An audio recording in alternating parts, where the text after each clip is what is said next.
స్టూడియోలో కూర్చొని శ్రీరామనవమి విశిష్టతని రమగారు నేను చాలాసార్లు మాట్లాడటం జరిగింది. మొట్టమొదటిసారిగా ఐ డ్రీమ్ మీడియా ద్వారా భద్రాచలం ఆలయంలో ఉన్న విశేషాలని, అలానే ఆలయం యొక్క ప్రత్యేకతని, అలానే శ్రీరామనవమి సందర్భంగా జరుగుతున్న ఏర్పాట్లని ప్రతి ఒక్కటి కూడా మీకు అందించే ప్రయత్నం చేస్తాను.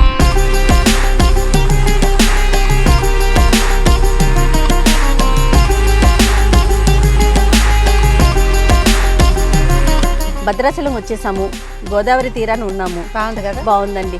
అందరూ కూడా చక్కగా స్నానాలు కూడా చేస్తూ ఉన్నారు. ఈ నదీ తీరాల ఉన్న క్షేత్రాలు ఎక్కువ మహత్యం కలిగి ఉంటాయి.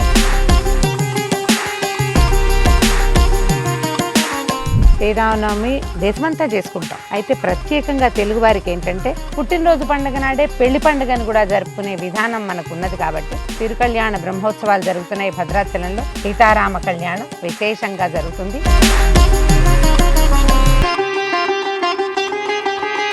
కరెక్ట్ గా ఆలయం ముందున్నామండి మేము. ఇదిగోండి ఏర్పాట్లు చూడండి ఎంత బాగా జరుగుతుంది రమ్మగారు. భద్రాచలంలో శ్రీరామనవమి మాకు సంవత్సరంలో మొట్టమొదటి ఉత్సవం. సుమారుగా ఎంతమంది భక్తులు హాజరవుతారు స్వామి? లక్షలాది మంది భక్తులు వస్తారు. శ్రీరామనవమి అంటే స్టూడియోలో కూర్చొని మాట్లాడుకుంటాం, ఇంట్లో పూజ చేసుకుంటాం. కానీ పండుగకి ముందుగానే ఒక 4 రోజుల ముందుగానే మేము భద్రాచలం రావటం, ఇక్కడ ఆలయంలోని అణువుని మీ అందరికీ చూపించే ప్రయత్నం చేయటం నిజంగా పూర్వజన్మ సుకృతంగానే అనిపిస్తాము.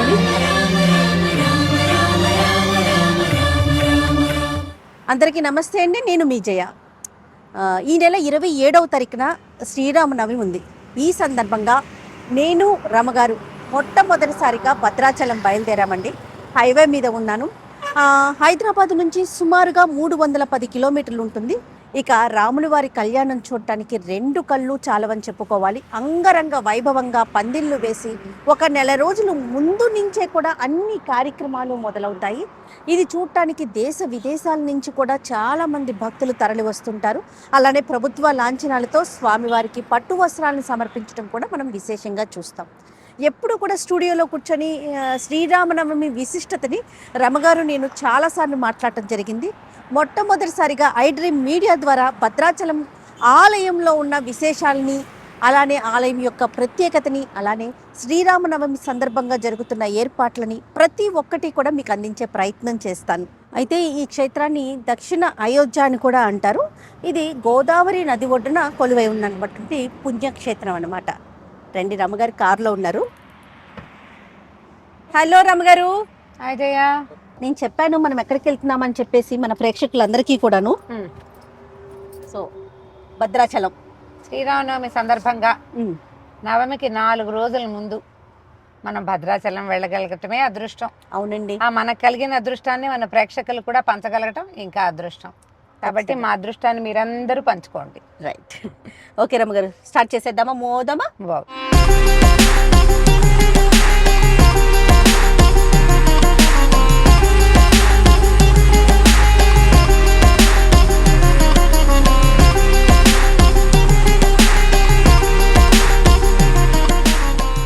ఐ డ్రీమ్ మీడియా ప్రేక్షకులందరికీ శ్రీరామనవమి శుభాకాంక్షలు. మేము నిన్న మధ్యాహ్నం హైదరాబాద్ నుంచి బయలుదేరి భద్రాచలం చేరుకున్నామండి. నైట్ స్టే చేసాము.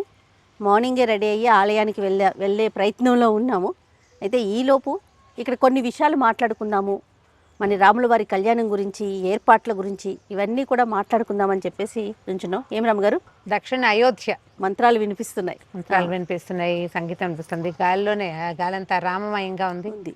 బాగా ఏర్పాట్లు కూడా చాలా బాగా కనపడుతున్నాయి. మనం ఊర్లోకి ఎంటర్ అవుతూనే పందిర్లు అవి కనిపిస్తున్నాయి, లైట్లు అవి బాగా కనపడుతున్నాయి. దగ్గరకు వెళ్తే ఇంకా ఎట్లా ఉంటుందో, ఇంకా మనం యువతలే ఉన్నాం కదా. అయితే ముందు నుంచే ఏర్పాట్లు చేస్తారు కదా రమ్మగారు? నెల ముందు నుంచే మొదలవుతుంది.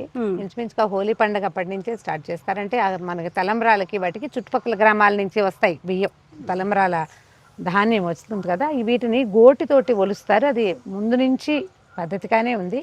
ఇప్పుడు ఇంకా విశేషంగా చాలా గ్రామాలు వాళ్ళు ఇందులో పాల్గొంటారనమాట, భక్తులు. విశేషంగా మనకి ప్రభుత్వం వాళ్ళు ముత్యాల తలంబ్రాలు ఇస్తారు. ఈ మిగిలిన తలంబ్రాలు ఇక్కడ స్వామివారికి సేవించేవన్నీ కూడా గోటుతోటి ఒలిచి తీసుకొస్తారు. అంటే దంపటము ఇంకో రకంగా చేయరు, చాలా పవిత్రంగా పద్ధతిగా చేస్తారట.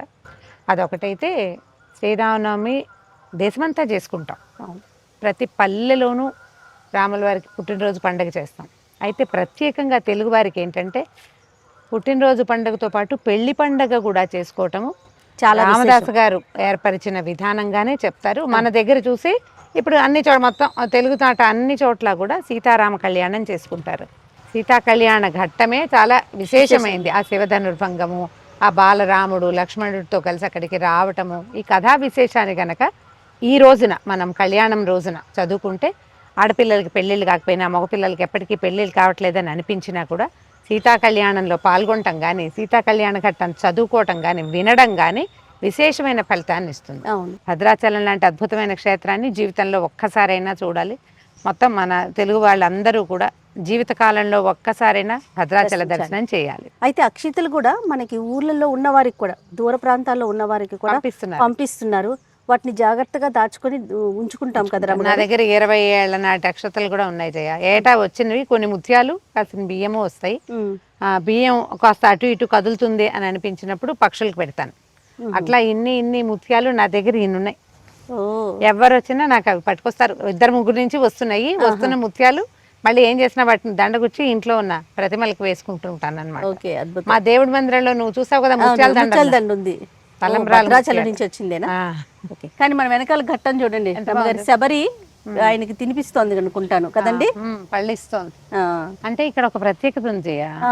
ఈ మన భద్రాచలం రాముల వారిని మొట్టమొదట చూసింది పోగలదమ్మ కానీ ఒక ఈ ప్రాంతపు గిరిజన స్త్రీ అనాలేమో మరి. ఈ ప్రాంతపు ఆవిడ శబరి వంశస్థురాలు అని ఒక వాక్యం చెప్తారు.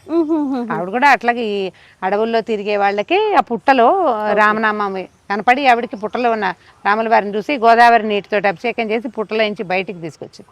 అట్లా బయటికి తీసుకురాబడినటువంటి ఆ ప్రతిమట దాదాపుగా 2000 సంవత్సరాల నాటి ప్రతిమని ఇప్పుడు మనం దర్శనం చేస్తున్నాం అనమాట. అంత పాతది, అప్పటి నుంచి ఉన్నదే. తర్వాత దొరికింది ఇటీవల రామదాస్ గారి కాలంలో మనకు దొరికింది కదా, మనకు లభించింది. అట్లా ఈ పోగల దమ్మక్క వల్ల లభించింది. ఆమె శబరి సంతతి అవ్వటం వల్ల ఈ ప్రతిమలు మనకు విశేషంగా కనపడతాయి. చాలా బాగుంది కదా.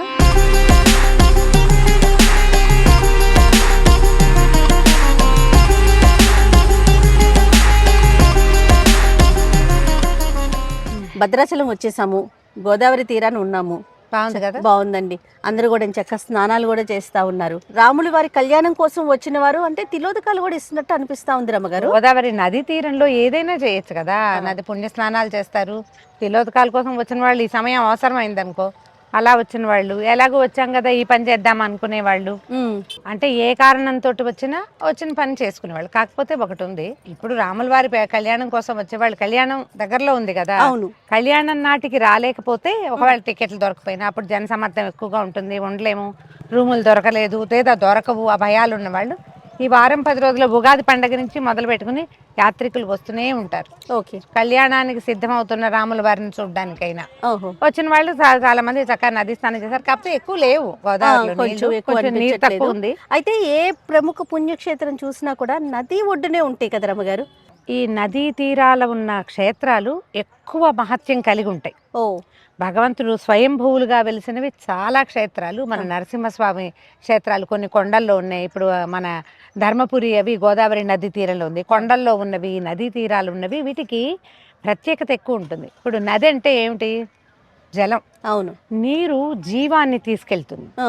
ఇప్పుడు కింద జీవాన్ని తీసుకెళ్లే జీవ ప్రవాహం ఉండి పైన భగవంతుడి ప్రతిష్ట స్వయంగా వచ్చాడంటే అక్కడ మళ్ళీ దేవాలయం కూడా కట్టారు అనుకుందాం. కట్టేసరికల్లా ఏమవుతుంది, మంత్రంతో ఆ ప్రాంతం ఇంకా పవర్ఫుల్ అవుతుంది. అందుకని నదీ తీరాల్లో ఉన్న క్షేత్రాల మహత్యము ఇంత అంత అని చెప్పడానికి వీల్లేదు. అందుకని ఎప్పుడైనా నదీ తీరాల్లో ఉన్న క్షేత్రాలకు వస్తే స్వామివారిని దర్శించడంతో పాటుగా ఆ నదిలో కాస్త కాళ్ళు కడుక్కోవటం, కానీ చిన్నదైనా నీళ్ళు తీసుకుని నెత్తిమీద చల్లుకోవటం లాంటి క్రియ అయినా చేస్తే మనం ఎక్కువ పాజిటివ్ ఎనర్జీని సొంతం చేసుకోగలుగుతాం. మనకి తెలుగునాట అన్ని చోట్ల కూడా రాముల వారి కళ్యాణం చేస్తారు. దంపతులు అందరూ కూర్చుని సీతా కళ్యాణం చేసుకుంటే కన్యాదాన ఫలితం లభిస్తుంది. ఎవరి ఇళ్లలో ఆడపిల్లలు కానీ మగపిల్లలు కానీ పెళ్లిళ్ళు అవ్వటం లేదని అనిపిస్తే, చాలా ముఖ్యంగా ఆడపిల్లల వివాహాలు అవ్వట్లేదు అనిపిస్తే మనం రుక్మిణి కళ్యాణం పారాయణ చెప్పుకుంటాం కదా. ఈ సీతా కళ్యాణం అవకాశం ఉన్నప్పుడు మనం కూడా ఆ కళ్యాణంలో పాల్గొనటం కానీ, కళ్యాణానికి కొంత సంభారాలు ఇవ్వడం కానీ, కళ్యాణానికి ధన సహాయం చేయటం కానీ, మనమే స్వయంగా కళ్యాణంలో కూర్చోవటం పాల్గొనటం కానీ కానీ. చేస్తే ఈ ఫలితం లభిస్తుంది అని చెప్తారు. సాధారణంగా ఇదే చేస్తాం. ఓ. కాకపోతే చైత్రమాసం కదా, ఇప్పుడు ఏంటంటే ఈ మాసంలో మంచినీళ్ళు, పానకము అవన్నీ ఎవరికైనా ఇస్తే మనకి విశేషమైన ఫలితం లభిస్తుందని చెప్తారు.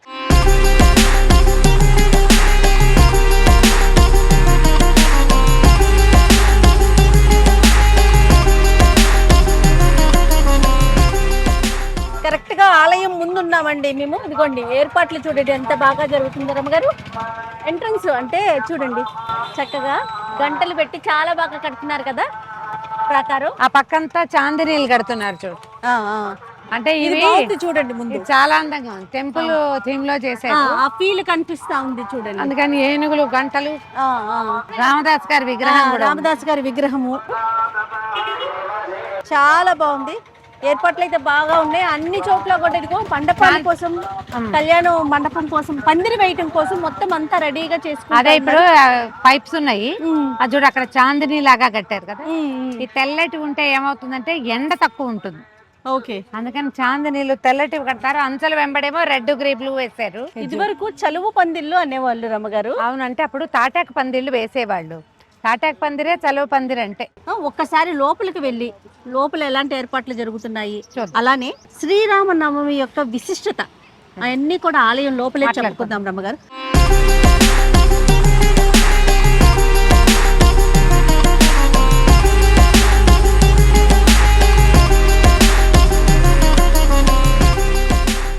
జై శ్రీరామ్. జై శ్రీరామ్.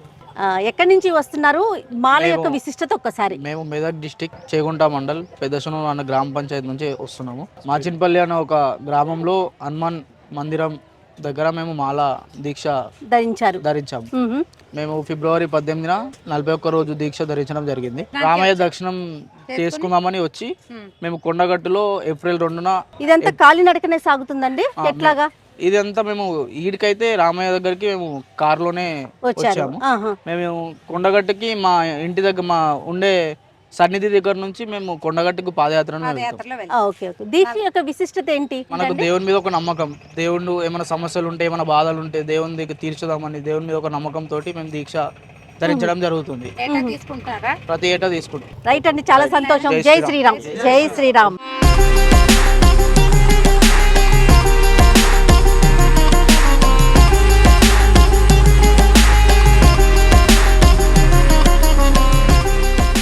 రమ్మగారు, నేను ఆలయ ప్రాంగణంలో ఉన్నామండి. భక్తుల రద్దీ అయితే ఎంత ఎక్కువ ఉందో, ఇసుకేస్తే కూడా రాలనంత జనం కనిపిస్తా ఉన్నారు. అయితే దర్శనానికి కాస్త సమయం ఉందని చెప్పేసి ఆలయంలోనే కూర్చొని మరీ మాట్లాడుతూ ఉన్నాము. ఇలాంటి సమయంలో భద్రాచలం దేవాలయంలోకి రావడము, లోపలికి వెళ్ళడము, దర్శనం లభించడము అన్ని విశేషాలే.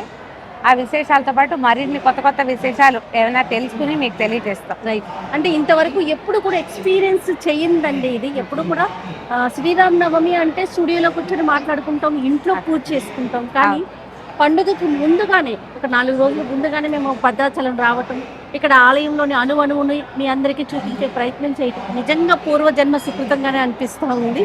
ఆ దేవాలయ ప్రాంగణం అంతా కూడా చాలా విశాలంగా ఉంది. ఇదివరకటికి ఇప్పటికీ వైశాల్యం పెరిగిందేమో అనిపిస్తోంది. డెవలప్మెంట్ అవుతూ ఉంటాయి కదా. అవును. భక్తుల రద్దీ చాలా ఉంది. అంటే నవమి నాటికి రాలేము అని అనుకున్న వాళ్ళు చాలా మంది ముందే రావటం వల్ల బయట రద్దీ కనపడలేదు. కానీ దేవాలయంలో మంచి తొక్కిసలాటగానే ఉంది. అందరికీ దర్శనం లభిస్తుందట మధ్యాహ్నం వేళకి. మేము కూడా దర్శనం చేసేసుకుంటాం మరి కాసేపట్లో. తర్వాత మనం శ్రీరామనవమికి సంబంధించిన మరిన్ని విశేషాలని మాట్లాడుకుందాం.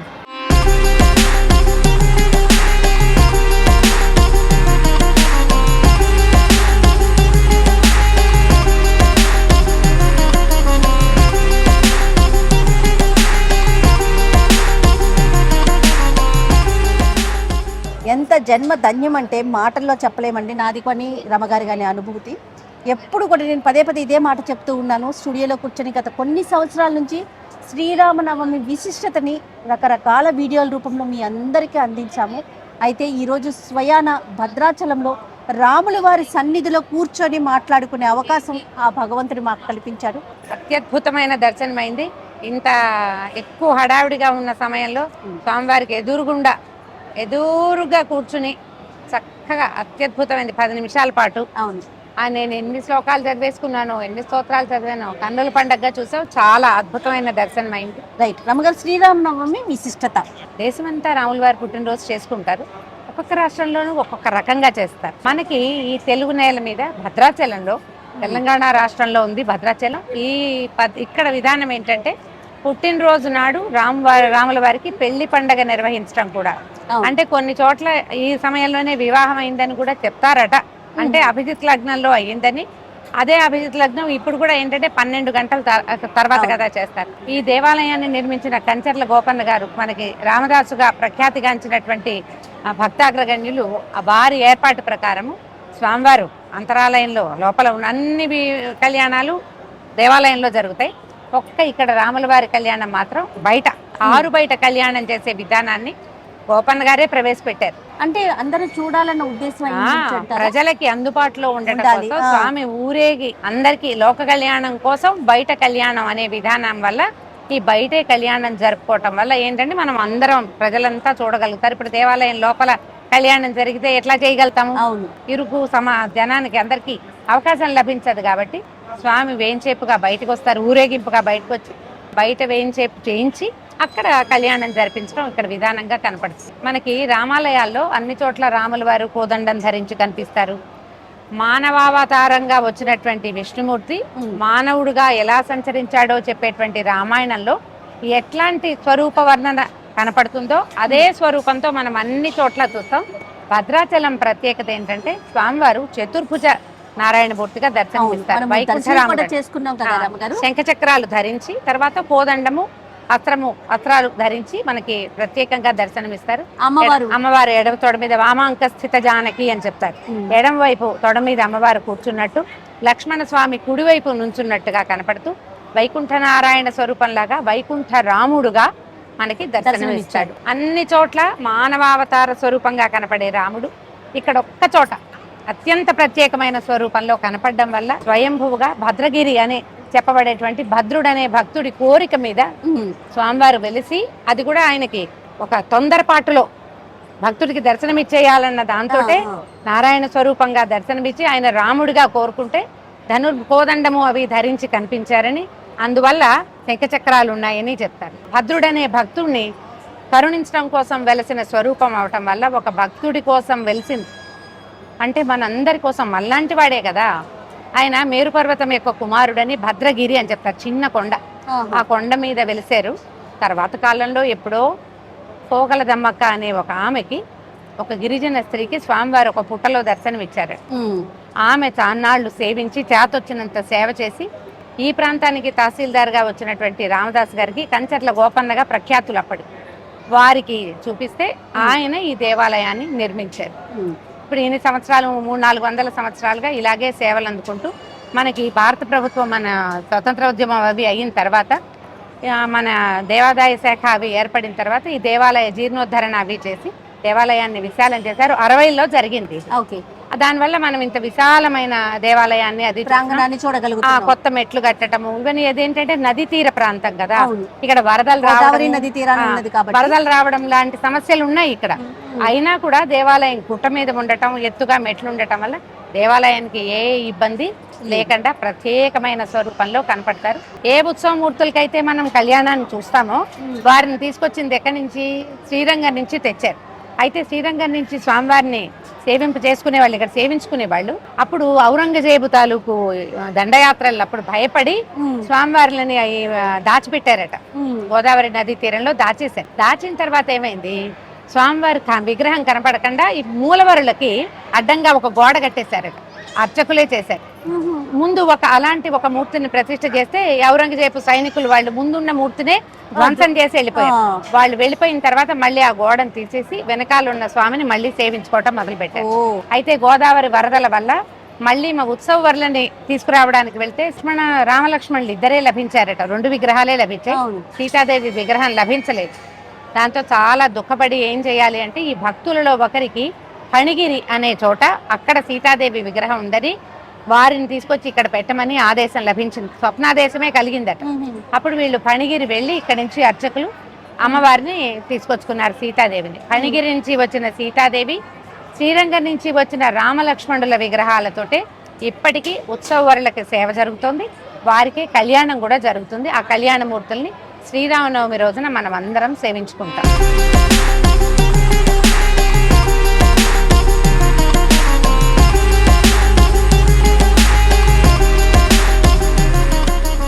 నమస్తే స్వామి. నమస్కారం. నమస్కారం. శ్రీరామనవమి అనగానే మనకి భద్రాచలం గుర్తొస్తుంది అంగరంగ వైభవంగా. అంటే మన తెలుగు రాష్ట్రాల నుంచే కాకుండా వివిధ రాష్ట్రాల నుంచి, వివిధ దేశాల నుంచి కూడా స్వామివారి కళ్యాణం తిలకించడానికి భక్తులు అశేష సంఖ్యలో హాజరవుతూ ఉంటారు. ఇక్కడ జరుగుతున్న ఏర్పాట్ల గురించి, కళ్యాణ విశిష్టత గురించి, నవమి గురించి ఒక్కసారి మీ మాటల్లో. భద్రాచలంలో కళ్యాణం అన్ని చోట్ల రాముడి కళ్యాణం జరుగుతుంది, కానీ భద్రాచలంలో రాముడి కళ్యాణానికి ఇంతటి విశిష్టత ఏర్పడ్డది అంటే దానికి ప్రధాన కారకులు భక్త రామదాసు గారు. అవునండి. సాధారణంగా శ్రీరామనవమి అంటే రాముడి పుట్టినరోజు. ఆ రోజు కళ్యాణం కళ్యాణం కూడా రామాయణంలో జరిపిస్తారు. కూడా మనకి పాల్గొన పౌర్ణమి నాడు జరిగింది అంటారు పెద్దలు. అవును. కానీ యస్యావతార దివసే తస్య కళ్యాణమాచరేతని రామదాసు గారు ఆనాడు ఇక్కడ ఏర్పాటు చేసేటప్పుడు ఆలయం అంతా నిర్మాణం చేశాక ఇక్కడ ఆలయంలో స్వామికి నిత్యోత్సవాది సమస్త కైంకర్యాలు నిర్విఘ్నంగా సాగడం కోసం వారి గురువుగారైనటువంటి రఘునాథ భట్టరాచార్యుల వారు, రామదాసు గారి గురువు గారు, వారి ఆదేశం మేరకు ఇక్కడికి 5 గోత్రాల వారిని శ్రీరంగాది ప్రాంతాల నుండి ఏర్పరిచారు. భద్రాచల క్షేత్ర మహాత్మ్యం చాలా విశిష్టం. భద్రాచల క్షేత్ర మహాత్మ్యం అనేది మనకి బ్రహ్మ పురాణంలో తెలుపబడి ఉంది. రామావతార అనంతరం వైకుంఠానికి వెళ్ళిపోయాడు స్వామి. అప్పుడు మళ్ళీ భద్రుడు అనేటువంటి మహర్షి తపస్సు చేయటం వల్ల వైకుంఠంలో ఉండేటువంటి నారాయణుడు మళ్ళీ రామ రూపాన్ని ధరించి ఇక్కడ ఆయనకి ప్రత్యక్షమయ్యాడు. ముఖ్యంగా శ్రీరామనవమికి సంబంధించి ఏర్పాట్లు ఎప్పటి నుంచి జరుగుతాయండి? అంటే భద్రాచలంలో శ్రీరామనవమి మాకు సంవత్సరంలో మొట్టమొదటి ఉత్సవం, అంటే సంవత్సరం మొదట్లోనే వస్తుంది. అవును. కాబట్టి మాకు ఇక్కడ ఒక లింకప్ ఉంటుంది. అంటే సంవత్సరం మొదల్లో ఈ ఉత్సవం జరుగుతుంది. సంవత్సర అంతంలో అంటే పాల్గొన పౌర్ణిమ నాడు స్వామివారికి హోళీ ఉత్సవం అంటారు. ఆ రోజే సీతమ్మ వారి పుట్టినరోజు కూడా భావిస్తారు. అసలు అవాలే సీతారామ కళ్యాణం జరిగిందట మామూలుగా లోకంలో. ఆ రోజు ఇక్కడ వసంతోత్సవాన్ని చాలా వైభవంగా నిర్వర్తిస్తారు. ఆ వసంతోత్సవం నాడే మళ్ళీ జరగబోయేటువంటి సీతారామ కళ్యాణానికి నాందిగా భావిస్తాం భద్రాచలంలో. దానికే ఇక్కడ తలంబ్రాలోకి పసుపుని దంచడం, ఇక్కడ స్వామివారి పెళ్లి పనులన్నీ ప్రారంభం చేయడం జరుగుతుంది. ఆ తర్వాత ఉగాది నాడు ప్రతి సంవత్సరం కూడా ఇప్పుడు అంకురారోపణ కార్యక్రమాన్ని, అంటే స్వామివారిని పెళ్లి కొడుకుని చేయడం, ఆ తర్వాత ఇక్కడ ఆస్థాన మండపంలో స్వామివారికి ఈ ఉత్సవాన్ని ఆరంభం చేస్తూ దానికి ప్రత్యేకమైనటువంటి ఒక స్తపనాన్ని నిర్వర్తించి అదే రోజు స్వామివారికి ఈ స్వామివారి కళ్యాణం చేసే సమస్త సేవకులు పరివారమైన మా అందరికీ కూడా ఆ చేసేటువంటి యోగ్యత కోసం రక్షాబంధనాన్ని ధరిస్తారు, స్వామివారికి ధరింపజేస్తారు. స్వామివారికి ఏమో ఈ కళ్యాణోత్సవ క్రతు సాఫల్య దీక్ష కోసం స్వామివారికి, అలాగే చేసేటువంటి ఆ యోగ్యత కోసం స్వామివారికి ఒక పరికరం లాగా మనం ఉండి చేయాలి అని ఆగమశాస్త్రం చెప్తోంది. భగవతో బలేన భగవతో వీర్యేణ భగవత తేజస భగవత కర్మణ భగవత కర్మ కరిష్యామి. అంటే ఆయన ఇచ్చిన శక్తితో ఆయన సేవని ఆయన సేవకుడిగా భావిస్తూ స్వామికి చేయాలి. కాబట్టి వీరంతా కూడా ఆ విధంగా ఒక దీక్షగా జరుగుతుంది. ఇది ఉగాది నుండి ఈ అంకురారోపణ దీక్ష ప్రారంభమైంది. ఇక్కడ స్థానిక గోవిందరాజస్వామి వారి కోవిలకి వెళ్ళి ఇక్కడ ఈ నవాన్నికంగా ఈ బ్రహ్మోత్సవాలు జరుగుతాయి భద్రాచలంలో. చాలా ఉత్తమమైనటువంటి పద్ధతి. అంటే ఉత్సవాన్ని 12 రకాలుగా చేయొచ్చు అని మనకి ఆగమ శాస్త్రాలు చెప్తాం. అంటే ఏకాహం నుంచి ఒకటే రోజు చేసే ఉత్సవాలు, అంటే చిన్న ఆలయాలు ఇలా ఉంటే వాళ్ళు ఒకటే రోజైనా చేసుకోవచ్చు. ఈ ఆలయంలో భద్రాచల ఆలయంలో నవాన్నిక దీక్షతో స్వామివారికి జరిగేటువంటి విధానాన్ని పెద్దలు ఏర్పరిచారు. ఆ విధంగా ఇక్కడ నవాన్నిక దీక్షతో జరుగుతుంది. ఈ దీక్ష అంతా కూడా సమృద్ధిగా జరగాలి అంటే మనకి ఆగమ శాస్త్రాలు చెప్పేది ఏంటంటే ముందుగా అంకురారోపణ చేయండి అని. మట్టిని చేసి దానికోసం పాలికలని ఘటికలని శరావాలని ఏర్పరిచి మంత్రపూతంగా నవధాన్యాలను అందులో వేస్తారు. అవి అంకురిస్తాయి. వాటితోటి మళ్ళీ ప్రత్యేకమైన పూజ చివర స్వామికి సమర్పణ చేయడం జరుగుతుంది. ఈ కర్మ అంతా సమృద్ధిగా జరగాలని చేస్తారు. అది ఉగాది నాడు ప్రారంభించుకోవటం. ఆ తర్వాత ఈ స్వామివారి తిరుకల్యాణ మహోత్సవం వైభవంగా సాగాలి. ఈ సాగడం కోసం నవాన్నిక దీక్షతో సాగుతుంది. ఈ సాగే దాంట్లో కూడా ఒక ప్రత్యేకత. ఈ తిరుకల్యాణ మహోత్సవం అంతా కూడా స్వామివారి సేనాధిపతి అయినటువంటి విశ్వక్సేనుల వారి ఆధ్వర్యంలో జరుగుతుంది. ఇప్పుడు ప్రారంభం చేసే ముందు కూడా ఇక్కడ దీక్షితులైనటువంటి ఈ అర్చక స్వాములు అంతా కూడా ముందుగా వీరంతా ఒక చోట ఏకీకృతమై వీరంతా వేద వాద్య ఘోష పురస్సరంగా ముందుగా విశ్వక్సేనుల వారి సన్నిధి ఉంది ఆలయం, ఆ సన్నిధికి వెళ్తారు. వెళ్ళి అక్కడ విశ్వక్సేనుల వారిని ప్రార్థన చేస్తారు. స్వామి నీవు మా ముందుండి ఇవన్నీ మాకు జరిపించేదానికి మాకు నేతృత్వం వహించు. అంటే ఆయన నాయకుడు అనమాట. అవును. ఆయన నాయకత్వంలో ఇదంతా జరుగుతుంది. అందువల్ల విశ్వక్సేనుల వారి సన్నిధికి వెళ్తారు. వెళ్ళి వారిని ప్రార్థన చేసుకొని వారిని ఒక వాహనంలో వేయించేసి వారిని మళ్ళీ గర్భాలయంలోకి తీసుకెళ్తారు.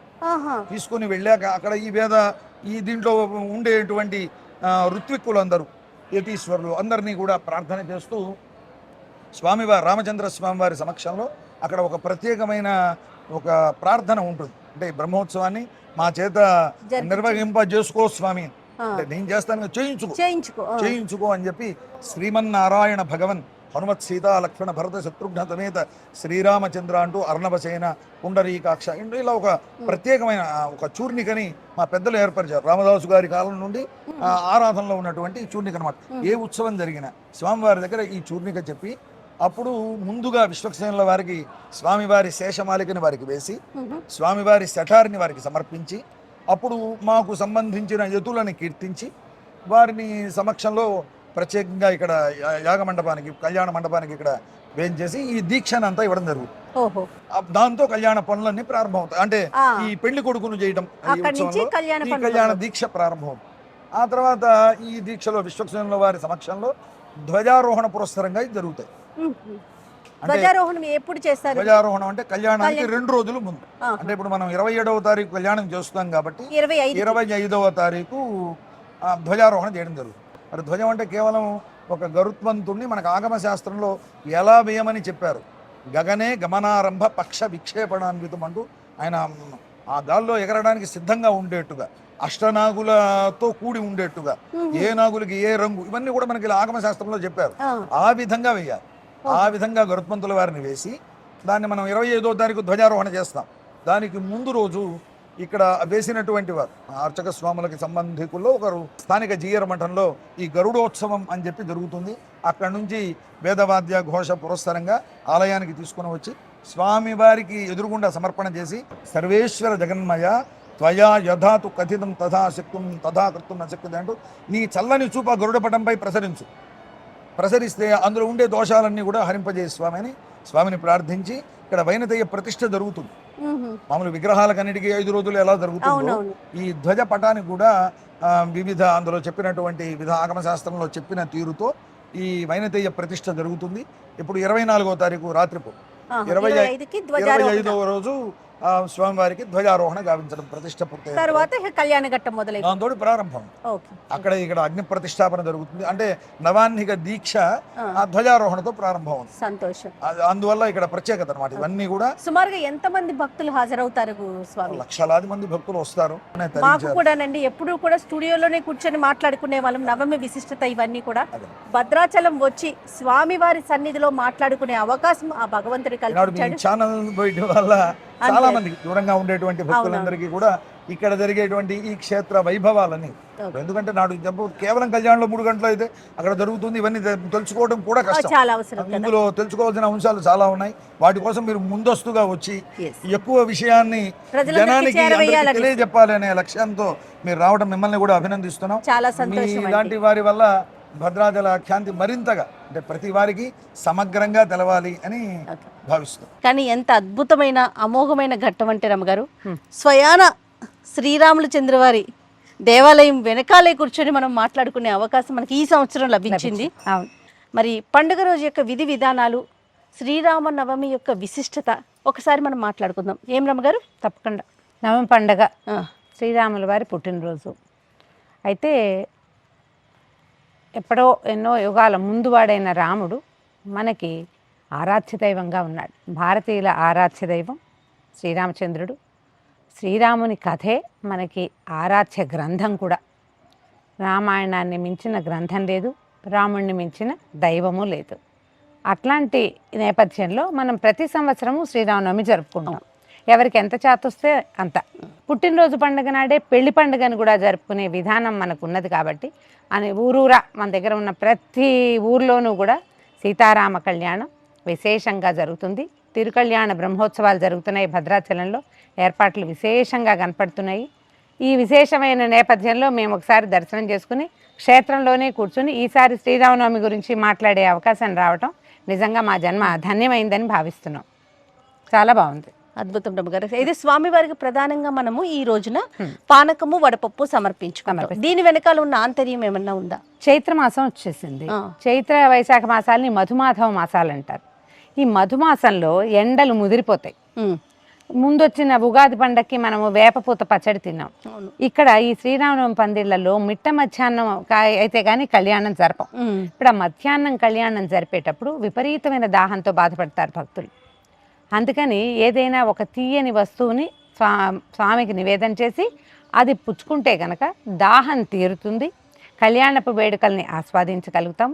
స్వామివారికి అత్యంత ప్రీతిపాత్రమైనదిగా ఇది సులువుగా తయారు చేసుకునేది కాబట్టి ఈ పానకాన్ని మనం ప్రత్యేకంగా చెప్తాం. మనకి నరసింహస్వామికి పానకం ప్రీతి, అవునండి, రాముల వారికి పానకం ప్రీతి, ఆంజనేయ స్వామికి పానకం ప్రీతి, వీళ్ళు ముగ్గురు కాకుండా అమ్మవారికి కూడా పానకం ప్రీతి, అమ్మవారికి కూడా ప్రీతి. అందుకని ఈ ప్రత్యేక చైత్రమాసపు నవరాత్రులలో మనం తప్పకుండా స్వామివారికి పానకాన్ని నివేదనగా చేస్తాం. పానకము వడపప్పు పెడతాము, కొబ్బరికాయలు కొడతాము, అరటిపళ్ళు నివేదన పెడతాం. పాయసాలు పులిహోరలు దద్దోజనాలు చేసుకోగలిగితే అధికం ఫలం, దానికి మరీ మంచిదే. అవేవి చేయలేకపోయినా కొద్దిగా రాముల వారికి ఏదైనా పూజ చేసుకుని పట్టాభిషేక పటం ఏదైనా ఉంటే 4 పువ్వులు సమర్పించి గంధం సమర్పించి చక్కగా హారతి అందించి ఏదైనా చిన్న నివేదన అయినా సరే పానకము వడపప్పు లాంటిది నివేదన చేసుకున్నా కూడా శ్రీరామనవమి వేడుక మనం జరుపుకున్నట్టే. కళ్యాణోత్సవాలు మనం టీవీలలో ప్రసారాల్లో చూసే అవకాశం లభిస్తుంది కాబట్టి ఈ ప్రత్యేక దినం రోజున ఏంటంటే రాముల వారికి సంబంధించిన స్తోత్రాలు ఏవైనా చదువుకోండి, మంచిది. రామాయణం చదువుకోండి, చాలా మంచిది. వాల్మీకి రామాయణంలో కొంత భాగమైనా చదువుకోండి, రామకథని వినండి, అది కూడా మంచిది. ఇవేవి మీ వల్ల కాదు, శ్రీరామ అనుకోండి చాలు, ఎక్కువ సార్లు అనుకోండి. ఈ ప్రత్యేక దినం రోజున మనకి రాముల వారి పుట్టినరోజు. మర్యాద పురుషోత్తముడు రాముడు, ఎవ్వరితోటి గొడవ పడినవాడు కాదు, పోట్లాడినవాడు కాదు. అవసరమైతే యుద్ధం చేశాడు కానీ లేకపోతే ఎప్పుడు ఆయన తగాదాలకు దిగల. పైగా రాముడు స్మితపూర్వ భాషిగా చెప్తాడు, ముందు నవ్వి ముందు మాట్లాడేవాడు, ఆయనే పలకరించేవాడు. కాబట్టి మనుషులతోటి స్నేహపూర్వకంగా మెలుగుదాం. ఈ పండగ రోజున మనం ఉగాది పండగ రోజున ఓత్ తీసుకుని ఉంటాం, ఈ సంవత్సరం ఇది చేయాలి అది చేయాలి. శ్రీరామనవమి రోజున రాముడి లక్షణాల్లో ఒక్కటి కనీసం చిన్నది తేలికపాటిది ఎవరినైనా నవ్వుతూ పలకరించడం, నవ్వుతూ మాట్లాడడం, ఏదైనా అడిగితే చేయగలిగితే చేస్తానని చెప్దాం, చేయలేకపోతే చేయలేనని నవ్వుతూనే చెప్పచ్చు. కానీ నవ్వుతూ ప్రతి వాళ్ళతోటి సహమానవులతోనే తోటి మానవులతోటి ప్రేమపూర్వకంగా మెలగటమే రాముని తత్వం. ఆ తత్వాన్ని అనుసరిద్దాం, చక్కగా శ్రీరామనవమి వేడుకని సుసంపన్నం చేసుకుందాం. సంతోషం రమ్మ గారు, మరొక్కసారి శ్రీరామనవమి శుభాకాంక్షలు.